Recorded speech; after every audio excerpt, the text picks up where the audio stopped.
Alright, so I was driving the mower and the arm came off in my hand. So I parked the mower and I was like, hey guys, I can mow. And then she was like, well then go weed eat. And I was like, oh no, I'll go fix the mower. So I go out, grab some duct tape and some zip ties and a piece of metal for a splint. And I splinted the arm back together.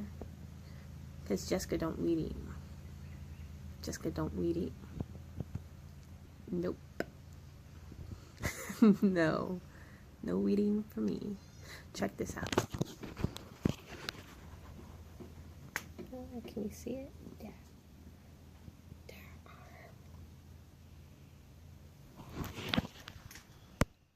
It works, but not in reverse. It goes forward and turns and about to break off again. But no weed eating.